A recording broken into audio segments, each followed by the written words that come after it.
नमस्कार। आज की बड़ी खबरों में आपका स्वागत है और मैं हूं आपके साथ निशा भारद्वाज। और आज के इस बुलेटिन में बात करेंगे कि आखिरकार कब होगा आशा भोसले का अंतिम संस्कार। बताएंगे आपको सीएम हाउस खाली कराने पर क्या है तेजस्वी यादव की प्रतिक्रिया, दिखाएंगे आपको क्या संविधान बदलना चाहती है बीजेपी। और बुलेटिन के आखिरी में देखेंगे ईरान वार्ता पर क्या बोले ट्रंप और चीन को क्या दी नई चेतावनी। लेकिन दिन भर की तमाम खबरों से पहले एक नजर डालेंगे सुर्खियों पर।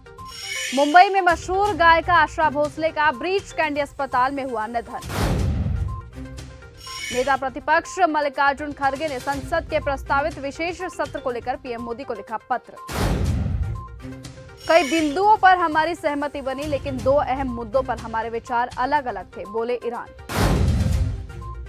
सोमवार को होगा आशा भोसले का अंतिम संस्कार। आशा भोसले का अंतिम संस्कार सोमवार को किया जाएगा। शाम 4 बजे उनको अंतिम संस्कार के लिए ले जाया जाएगा। उनके निधन पर बॉलीवुड में शोक की लहर दौड़ गई है। आशा भोसले के निधन पर भावुक हुए सीएम फडणवीस। मशहूर गायिका आशा भोसले का 92 साल की उम्र में निधन हो गया है। आशा भोसले को कार्डियक अरेस्ट के बाद शनिवार को ब्रीच कैंडी हॉस्पिटल में भर्ती कराया गया था। सीएम फडणवीस ने एक्स पर पोस्ट कर लिखा कि पद्म विभूषण और महाराष्ट्र भूषण से सम्मानित गायिका आशा ताई भोसले के निधन की खबर बेहद हृदय विदारक है। उन्होंने अभी 3 साल पहले ही अपना 90वां जन्मदिन बड़े धूमधाम से मनाया था। आशा भोसले के निधन पर बोले उद्धव ठाकरे। आशा भोसले के निधन पर महाराष्ट्र के पूर्व मुख्यमंत्री और शिवसेना यूबीटी प्रमुख उद्धव ठाकरे ने दुख जताया है। उद्धव ठाकरे ने कहा, आशा भोसले के निधन की खबर सुनकर मुझे बहुत गहरा दुख हुआ है। आज भारतीय संगीत का ये स्तंभ ढह गया है। केवल उनके गीत ही उनकी अमृता बनकर शेष रहेंगे। उनकी स्मृति को एक विनम्र श्रद्धांजलि। उद्धव ठाकरे ने कहा, भारतीय संगीत की दुनिया की एक अमर आवाज आज खामोश हो गई है। अमेरिका ईरान बातचीत बेनतीजा होने पर बोले सैयद नसीरुद्दीन चिश्ती। पाकिस्तान की राजधानी इस्लामाबाद में अमेरिका ईरान के बीच हुई शांति वार्ता बेनतीजा रही है। इस वार्ता पर दुनिया भर की नजर थी। इसी बीच अजमेर शरीफ दरगाह के प्रमुख सैयद नसीरुद्दीन चिश्ती का बड़ा बयान सामने आया। उन्होंने पाक को मध्यस्थ बनाने पर सवाल खड़े किए। सीएम हाउस खाली करने पर तेजस्वी यादव की पहली प्रतिक्रिया। बिहार के मुख्यमंत्री नीतीश कुमार एक अणे मार्ग स्थित सीएम हाउस को खाली करने में लगे हैं। आपको बताएं कि अब नीतीश कुमार 7 सर्कुलर रोड स्थित बंगले में शिफ्ट हो रहे हैं। इस पर नेता प्रतिपक्ष तेजस्वी यादव की प्रतिक्रिया सामने आई। पत्रकारों ने जब तेजस्वी यादव से सवाल पूछे और कहा कि नीतीश कुमार का सामान शिफ्ट हो रहा है, क्या कहिएगा, तो उन्होंने तंज कसते हुए कहा कि आप क्या चाहते हैं, जाके मदद कर दें। टीएमसी पर बरसे सीएम योगी आदित्यनाथ। पश्चिम बंगाल में एक जनसभा को संबोधित करते हुए उत्तर प्रदेश के मुख्यमंत्री योगी आदित्यनाथ ने कहा, बंगाल में बदलाव जरूर आएगा। पश्चिम बंगाल अब बदलाव के एक नए रास्ते पर चल रहा है। आज बंगाल की दुर्दशा देखकर दुख होता है। बंगाल की धरती स्वामी विवेकानंद की धरती है। आज बंगाल को पहले कांग्रेस ने, फिर वामपंथियों ने और पिछले 15 सालों से टीएमसी ने गरीबी की ओर धकेल दिया है। संविधान बदलना चाहती है बीजेपी। बिहार विधानसभा में नेता प्रतिपक्ष तेजस्वी यादव ने कहा कि आरएसएस और भारतीय जनता पार्टी देश के संविधान में बदलाव करना चाहती है, लेकिन अल्पसंख्यक समाज के लोगों को सचेत रहने की जरूरत है। उन्होंने ये भी कहा कि हो सकता है कि पूर्व में हमसे कोई गलती हुई होगी, लेकिन उन गलतियों को सुधारा जाएगा।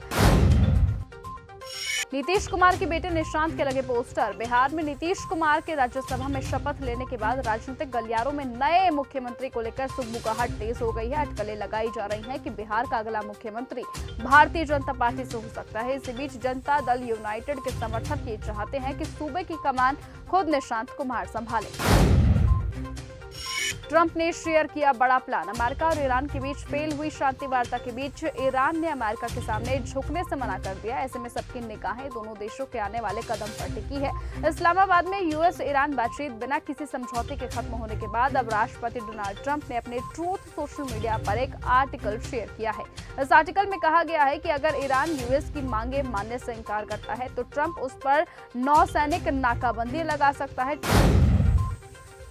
ईरान वार्ता पर बोले ट्रंप, चीन को दी चेतावनी। अमेरिका और ईरान के बीच 2 हफ्ते के नाजुक युद्ध विराम की घोषणा के कुछ ही दिनों बाद दोनों देशों के प्रतिनिधि मंडलों ने पाकिस्तान में आमने सामने बातचीत की। इसी बीच ट्रंप ने पत्रकारों से कहा कि हम हॉर्मुज स्ट्रेट की सफाई कर रहे हैं। उन्होंने कहा कि ईरान से समझौता हो या ना हो, इससे मुझे कोई फर्क नहीं पड़ता। वहीं चीन के ईरान को हथियार भेजने की खबरों पर राष्ट्रपति ने कहा कि अगर चीन ऐसा करता है तो उसको बड़ी समस्याओं का सामना करना पड़ेगा। पाकिस्तान को लगा तगड़ा झटका। इस्लामाबाद में शांति वार्ता फेल होने के बाद अंतर्राष्ट्रीय हालात और ज्यादा तनावपूर्ण हो गए हैं। इस बीच पाकिस्तान के 2 तेल टैंकर शालमार और खैरपुर को लेकर बड़ी खबर सामने आई, जो अरब सागर में हॉर्मुज स्ट्रेट में दाखिल होने की कोशिश कर रहे थे, लेकिन उन्हें वापस लौटा दिया गया है। ट्रंप का नया पैंतरा। राष्ट्रपति डोनाल्ड ट्रंप ने social media platform truth social पर एक पोस्ट शेयर करते हुए कहा, दुनिया भर के सबसे बड़े तेल टैंकरों में से कुछ पूरी तरह से खाली टैंकर इस समय अमेरिका की तरफ जा रहे हैं, ताकि सबसे बेहतरीन और सबसे स्वादिष्ट तेल और गैस भरा जा सके। उन्होंने कहा कि हमारे पास अगले 2 सबसे बड़े तेल उत्पादक देशों के संयुक्त तेल भंडार से भी ज्यादा तेल है, और वो भी काफी अच्छा गुणवत्ता वाला है। हम आपका इंतजार कर रहे हैं।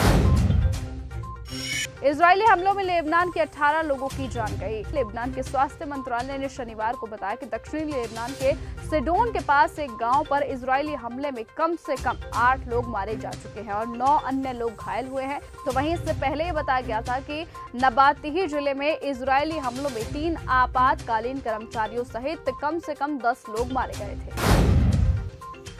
सीज फायर बना रहे। पाकिस्तान के उप प्रधानमंत्री इशाक डार का बयान। पाकिस्तान के उप प्रधानमंत्री इशाक डार ने कहा कि हम ये चाहते हैं कि सीज फायर बना रहे। उन्होंने कहा कि पाकिस्तान अमेरिका और ईरान के बीच बातचीत की कोशिश करता रहेगा।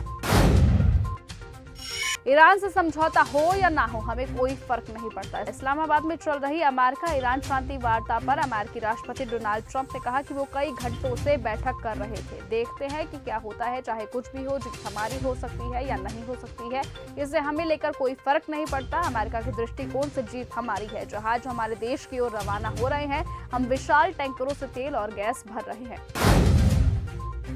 तो फिलहाल आज के इस बुलेटिन में सिर्फ इतना ही। देश और दुनिया की तमाम बाकी खबरों के साथ ऐसे ही जुड़े रहने के लिए आप बने रहिए और ऐसे ही देखते रहिए न्यूज़ गंगा। नमस्कार।